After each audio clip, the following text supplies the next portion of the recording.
आज हम देखेंगे समांतर प्लेट संधारित्र की धारिता।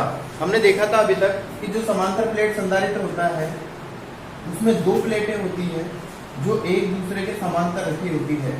अब चूंकि इसमें दो प्लेटों का प्रयोग किया गया है इसलिए इसके नाम में आ रहा है समांतर प्लेट। और दोनों प्लेटें कैसे रखी है, एक दूसरे के समांतर रखी हुई है, एक दूसरे के पैरेलल रखी हुई है, इसलिए इसका नाम है समांतर प्लेट। और संधारित्र किसे कहते हैं, तो अभी हमने संधारित्र पढ़ा था कि एक आवेशित प्लेट को हम दूसरी निरावेशित प्लेट के संपर्क में जब पास में जब लाते हैं तो बनने वाली युक्ति संधारित्र कहलाती है। और वो कैसे कार्य करती है और आवेशों को वो अपने अंदर कैसे संधारित्र करती है, एकत्रित करती है, वो हमने संधारित्र के सिद्धांत में देखा था।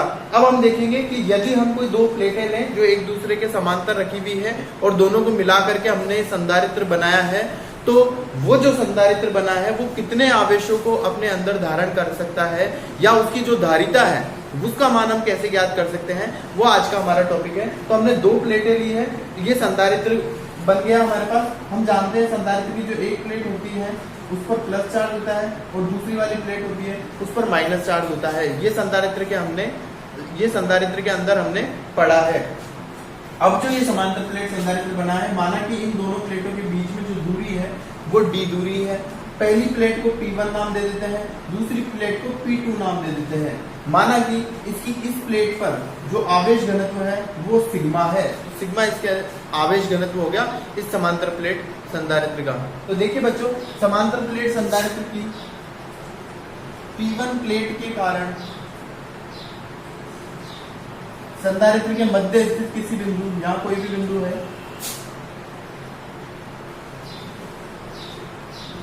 संधारित्र के मध्य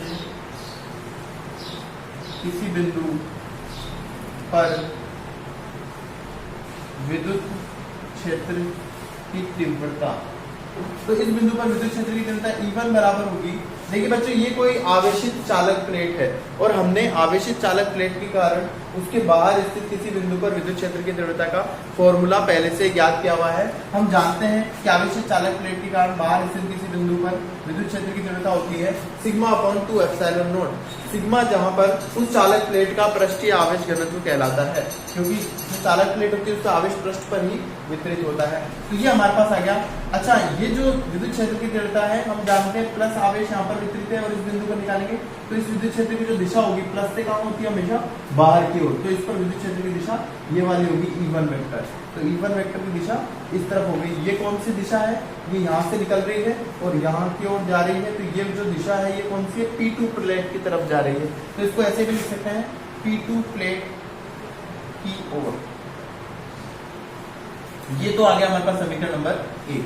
अब हम करें इसी प्रकार P2 प्लेट के कारण। अब P2 प्लेट के कारण इसी बिंदु पर संधारित्र के मध्य बिंदु पर विद्युत क्षेत्र की तीव्रता जो निकालें तो ये हो जाएगी E2 बराबर वही सिग्मा अपॉन 2 एप्सिलॉन नॉट, क्योंकि यहाँ जितना प्लस आवेश होता है उतना ही माइनस आवेश यहाँ होता है। तो इसका पृष्ठीय घनत्व अगर सिग्मा है तो इसका भी पृष्ठीय घनत्व कितना है, सिग्मा है। केवल फर्क किसका है, तो आवेश के प्रकार का है। यहाँ पर धनावेश है और वहां पर ऋणावेश है, लेकिन आवेशों का परिमाण समान है। तो इसका भी आंसर होगा सिग्मा अपॉन 2 एप्सिलॉन नॉट। लेकिन इस बिंदु पर इस प्लेट के कारण विद्युत क्षेत्र की दिशा कौन सी होगी, तो ये प्लेट जो है ऋण आवेशित है, नेगेटिव चार्ज से आवेशित है।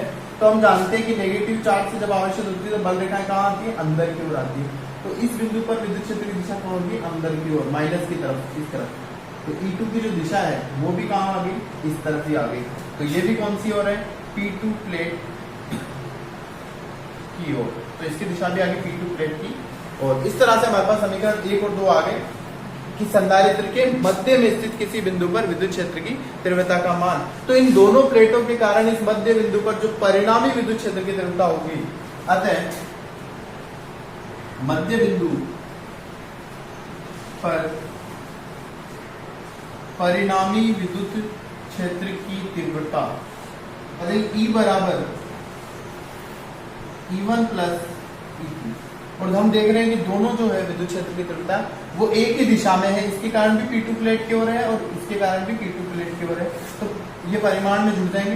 तो E बराबर आ जाएगा E1 का मान है सिग्मा अपॉन 2 एप्सिलॉन नॉट और प्लस E2 का मान है सिग्मा अपॉन 2 एप्सिलॉन नॉट। तो जुड़ेगा तो हो जाएगा सिग्मा अपॉन एप्सिलॉन नॉट। तो इस तरह से विद्युत क्षेत्र की तीव्रता E बराबर आ गई सिग्मा अपॉन एप्सिलॉन नॉट। अब ये विद्युत क्षेत्र की तीव्रता का मान आ गया। हम क्या ज्ञात करना चाह रहे हैं, टॉपिक को हमेशा ध्यान में रखो। टॉपिक हमारा कह रहा है कि समांतर प्लेट संधारित्र की धारिता ज्ञात करनी है हमको। तो हमारे माइंड में हमेशा होनी चाहिए कि धारिता जो C होती है, C बराबर होता है Q/V। संधारित्र की धारिता C बराबर होता है Q/V, अर्थात उस संधारित्र पर कितना आवेश है Q, वो आवेश, और उस संधारित्र की दोनों प्लेटों के बीच में विभव कितना है, वो विभव। तो हमें संधारित्र की दोनों प्लेटों के बीच में विद्युत क्षेत्र की तीव्रता पता चल गई, E का मान। तो यहाँ से हम विभव का मान निकाल सकते हैं। देखो कैसे निकालेंगे, चूंकि विभव V बराबर होता है E इंटू D। विभव का फॉर्मूला होता है विद्युत क्षेत्र की तीव्रता इंटू दूरी, दोनों प्लेटों के बीच में दूरी है। तो यहाँ से विभव V बराबर E, विद्युत क्षेत्र की तीव्रता कितनी है, सिग्मा अपॉन एप्सिलॉन नॉट, और गुणा क्या आ गया, D आ गया। D क्या है, दोनों प्लेटों के बीच में दूरी है। अच्छा, ये सिग्मा जो है, चूंकि हम जानते हैं सिग्मा पृष्ठीय आवेश घनत्व में ये होता है आवेश बटा क्षेत्रफल। अगर माना इस प्लेट का जो क्षेत्रफल है वो क्षेत्रफल कितना है, A है, और Q क्या है, कैपिटल Q इस प्लेट पर आवेश है। तो सिग्मा हम लिख सकते हैं जो कि पृष्ठीय आवेश घनत्व है। हम जानते हैं आवेश बटा पृष्ठ का क्षेत्रफल Q/A। तो ये सिग्मा का मान रख दे तो विभव V बराबर आ जाएगा सिग्मा की जगह जाएगा Q/A एप्सिलॉन नॉट। तो इस तरह से हमने क्या निकाल लिया, विभव का मान निकाल लिया कि संधारित्र की दोनों प्लेटों के बीच में विभव का मान कितना होगा।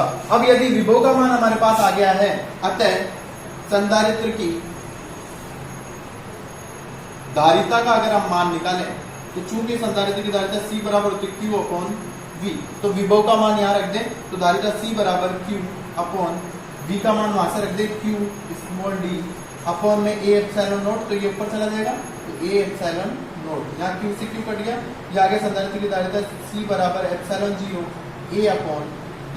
और यही फॉर्मूला होता है कि किसी समांतर प्लेट संधारित्र की जो धारिता C होती है वो एप्सिलॉन 0 A अपॉन D के बराबर होती है। हम देख रहे हैं संधारित्र की जो धारिता C आ रही है वो उसके पृष्ठ के क्षेत्रफल 1 है तो समानुपाती है, और दोनों प्लेटों के मध्य दूरी के व्युत्क्रमानुपाती है। अर्थात दोनों जो प्लेटें हमने ली उसका क्षेत्रफल जितना ज्यादा होगा उतना ही धारिता ज्यादा होगी, और दूरी जितनी ज्यादा होगी उतनी कम धारिता होगी। ये यहाँ लिख भी दें कि समांतर प्लेट संधारित्र की धारिता C समानुपाती है पृष्ठ के क्षेत्रफल A के, और C व्युत्क्रमानुपाती है दूरी के।